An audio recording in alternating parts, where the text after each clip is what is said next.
ಎಲ್ರಿಗೂ ನಮಸ್ಕಾರ.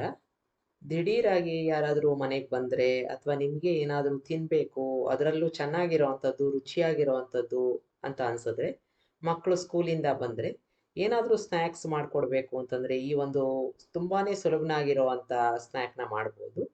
ಒಂದು ವಿಶೇಷ ಅಂತಂದರೆ ಮೈದಾನ ಬಳಸಿಲ್ಲ. ಹೇಗೆ ಮಾಡೋದು ಅಂತ ನೋಡೋಣ.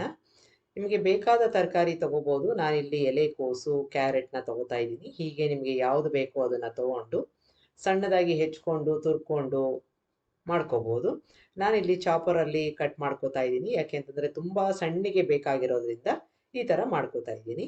ಈಗ 2 ಚೆನ್ನಾಗಿ ಸಣ್ಣದಾಗಿ ಕಟ್ ಆಗಿದೆ. ಇದ್ರ ಜೊತೆಗೆ ನೀವು ಬೇಕಾದರೆ ಬಟಾಣಿ, ಕಾರ್ನು, ಪನ್ನೀರ್ ಕೂಡ ಹಾಕ್ಕೋಬೋದು. ಈಗ ಎಣ್ಣೆ ಹಾಕ್ಕೊಂಡಿದ್ದೀನಿ ಪ್ಯಾನ್‌ಗೆ. ಅದಕ್ಕೆ ಜೀರಿಗೆ ಮತ್ತು ಸೋಂಪನ್ನ ಹಾಕ್ಕೊಂಡು ಬಾಡಿಸ್ಕೋತಾ ಇದ್ದೀನಿ. ಸ್ವಲ್ಪ ಚಟಪಟ ಒಂದು ಮಿಕ್ಸ್ಚರ್‌ನ ಮಾಡ್ಕೊಳ್ಳೋಣ. ಈಗಾಗಲೇ ಕಟ್ ಮಾಡ್ಕೊಂಡಿರುವಂಥ ತರಕಾರಿನ ಹಾಕ್ಕೊಂಡು ಸ್ವಲ್ಪ ಉರಿ ಜೋರಾಗಿರಲಿ. ಯಾಕೆಂದರೆ ನಾವು ತುಂಬ ಮೆತ್ತಗೆ ಬೇಯಿಸ್ತಾ ಇಲ್ಲ. ಆಮೇಲೆ ನಾವು ಕರಿಯೋದ್ರಿಂದ ಒಂದು ಅರ್ಧ ಮುಕ್ಕಾಲು ಬೆಂದರೆ ಸಾಕು. ಬಾಡಿಸ್ಕೊತಾ ಇದ್ದೀನಿ. ಒಂದು 5 ನಿಮಿಷ ಎಲ್ಲ ಕೆಲಸ ಆಗುತ್ತೆ. ಇದಕ್ಕೆ ಕ್ಯಾಪ್ಸಿಕಮ್ ಹಾಕ್ಕೋತಾ ಇದ್ದೀನಿ.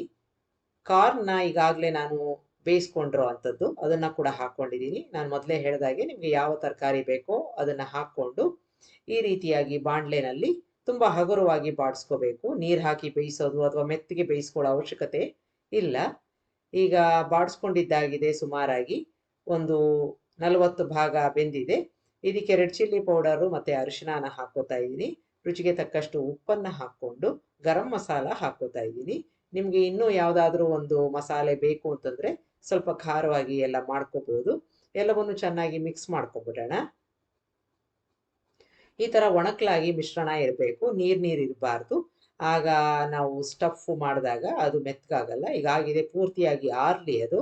ಒಂದು ಪಾತ್ರೆಗೆ 1.5 ಕಪ್‌ನಷ್ಟು ಗೋಧಿ ಹಿಟ್ಟನ್ನು ಹಾಕ್ಕೊಂಡು ಅರ್ಧ ಕಪ್‌ನಷ್ಟು ಚಿರೋಟಿ ರವೆನ ಹಾಕ್ಕೋತಾ ಇದ್ದೀನಿ. ಇದಕ್ಕೆ ಸ್ವಲ್ಪ ಓಂ ಕಾಳು, ರುಚಿಗೆ ತಕ್ಕಷ್ಟು ಉಪ್ಪನ್ನು ಹಾಕ್ಕೋಬೇಕು. ಎಲ್ಲವನ್ನು ಚೆನ್ನಾಗಿ ಮಿಕ್ಸ್ ಮಾಡ್ಕೊಳ್ಳೋಣ. 1/4 ಕಪ್‌ನಷ್ಟು ಎಣ್ಣೆನ ಹಾಕ್ಕೋತಾ ಇದ್ದೀನಿ. ಈ ಎಣ್ಣೆ ಏನು ಕಾಯಿಸಿಲ್ಲ ನಾನು.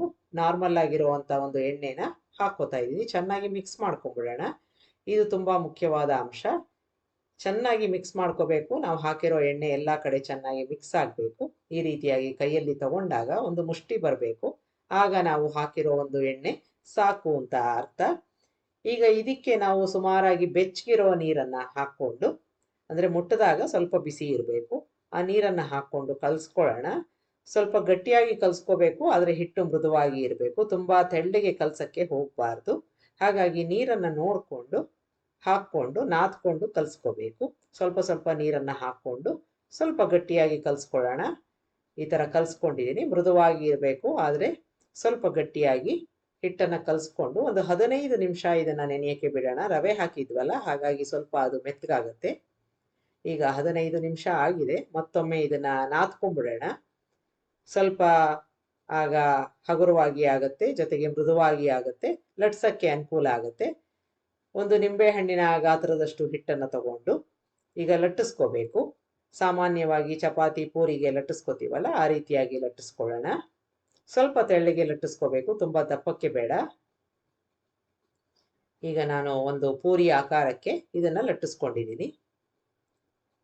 ಇದಕ್ಕೆ ನಿಮಗೆ ಟೈಮ್ ಇಲ್ಲ ಅಂತಂದರೆ ಈ ರೀತಿಯಾಗಿ ಲಟ್ಟಿಸ್ಕೊಂಡು ಮಧ್ಯದಲ್ಲಿ ನಾವು ಮಾಡ್ಕೊಂಡಿರೋ ಒಂದು ಸ್ಟಫನ್ನು ಇಟ್ಕೊಂಡು ಎಲ್ಲ ಬದಿಯಿಂದನೂ ಕ್ಲೋಸ್ ಮಾಡಿ ಹಾಗೆ ನೀವು ಎಣ್ಣೆಯಲ್ಲಿ ಕರಿಬೋದು.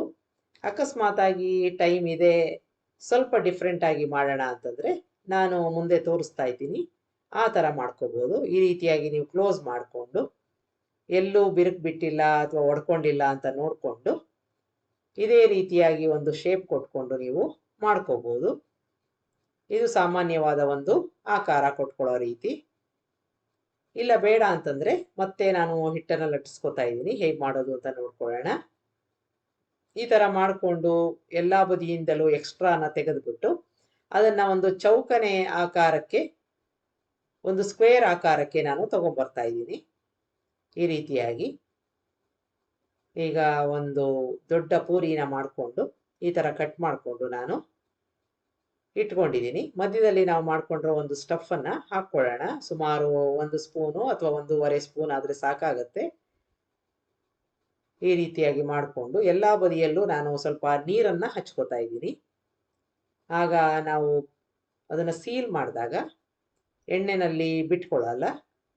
ಈ ರೀತಿಯಾಗಿ ಒಂದು ಬದಿಯಿಂದ ಅದನ್ನು ಕ್ಲೋಸ್ ಮಾಡಿಕೊಂಡು ಅದರ ಮೇಲೆ ಈ ಕಡೆ ಬದಿಯಿಂದ ಹಿಟ್ಟನ್ನು ತಗೊಂಡು ಪ್ರೆಸ್ ಮಾಡಿ ನಿಧಾನಕ್ಕೆ ಚಪ್ಪಟೆಯಾಗಿ ಮಾಡಿಕೊಂಡು ಕ್ಲೋಸ್ ಮಾಡ್ಕೋಬೇಕು. ಮಕ್ಕಳಿಗೆ ಒಂದು ಹೊಸ ರೀತಿಯಾಗಿರುತ್ತೆ, ದೊಡ್ಡವರು ಕೂಡ ತುಂಬಾ ಇಷ್ಟಪಟ್ಟು ತಿಂತಾರೆ. ಈಗ ಎಲ್ಲ ಕಡೆಯಲ್ಲೂ ನಾನು ಸೀಲ್ ಮಾಡ್ಕೊಂಡಿದ್ದಾಗಿದೆ. ಮತ್ತೆ ಇದನ್ನ ಒಂದು ಪಾಕೆಟ್ ರೀತಿನಲ್ಲಿ ಕ್ಲೋಸ್ ಮಾಡ್ಕೋತಾ ಇದ್ದೀನಿ. ಈ ತರ ಮಾಡ್ಕೋಬೇಕು ಅಂದಾಗ ನೀವು ಪೂರಿನ ಸ್ವಲ್ಪ ತೆಳ್ಳಿಗೆ ಲಟ್ಟಿಸ್ಕೊಂಡಿದ್ದಾಗ ತುಂಬಾನೇ ಚೆನ್ನಾಗಿ ಬರುತ್ತೆ. ಈ ಹಿಟ್ಟನ್ನು ಸ್ವಲ್ಪ ನೀರಲ್ಲಿ ನೀವು ಪ್ರೆಸ್ ಮಾಡಿದಾಗ ಚೆನ್ನಾಗಿ ಅಂಟ್ಕೊಳ್ಳುತ್ತೆ. ಈಗ ಒಂದು ಶೇಪು ಕೊಟ್ಟಿದ್ದಾಗಿದೆ. ಇದೇ ರೀತಿಯಾಗಿ ನಾನು ಎಲ್ಲ ಮಿಶ್ರಣದಿಂದ ಈ ರೀತಿಯಾಗಿ ಒಂದು ಶೇಪನ್ನು ಕೊಟ್ಟು ರೆಡಿಯಾಗಿ ಇಟ್ಕೊಂಡಿದ್ದೀನಿ. ಎಣ್ಣೆ ಈಗಾಗಲೇ ಕಾಯಕ್ಕೆ ಇಟ್ಟಿದ್ದು. ತುಂಬಾ ಎಣ್ಣೆ ಕಾಯಿಸ್ಕೊಳ್ಳೋದು ಬೇಡ, ಇಲ್ಲ ಅಂತಂದ್ರೆ ಮೇಲ್ಗಡೆ ಎಲ್ಲ ಗುಳ್ಳೆಗಳ ತರ ಬಂದ್ಬಿಡುತ್ತೆ. ಸುಮಾರಾಗಿ ನೋಡಿ ಎಣ್ಣೆ ಕಾದಿದೆ, ಸಣ್ಣ ಸಣ್ಣ ಗುಳ್ಳೆಗಳು ಬರ್ತಾ ಇದೆ, ತಂತಾನೆ ಮೇಲ್ ಬರುತ್ತೆ. ಸ್ವಲ್ಪ ಹೊತ್ತಿನ ನಂತರ ನಿಧಾನಕ್ಕೆ ತಿರುಗಿಸಿ ಹಾಕೊಂಡು ಎಲ್ಲಾ ಬದಿಯಿಂದನೂ ಒಳ್ಳೆ ಕಲರ್ ಬರೋ ತನಕ ಬೇಯಿಸ್ಕೋಬೇಕು. ಗರ್ಗರಿಯಾಗಿ ಆಗಬೇಕು. ಕಲರ್ ಕೂಡ ಒಂದೇ ತರನಾಗಿ ಬರಬೇಕು. ಈಗ ಆಗಿದೆ, ತೆಕ್ಕೊಂಡ್ಬಿಡೋಣ.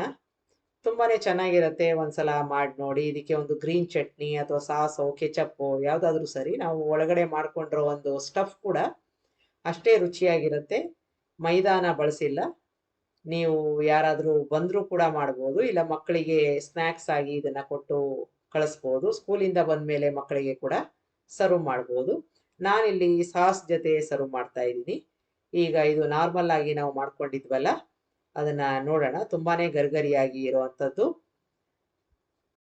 ಅದೇ ಒಂದು ಮೈದಾನ ಬಳಸಿಲ್ಲ. ಒಂದ್ಸಲ ಮಾಡಿ ನೋಡಿ. ನಿಮ್ಗೆ ರೆಸಿಪಿ ಇಷ್ಟ ಆದಲ್ಲಿ ಲೈಕ್ ಮಾಡಿ, ಶೇರ್ ಮಾಡಿ, ಕಮೆಂಟ್ ಮಾಡಿ, ನನ್ನ ಚಾನಲ್ಗೆ ಸಬ್ಸ್ಕ್ರೈಬ್ ಮಾಡಿ. ನಮಸ್ಕಾರ.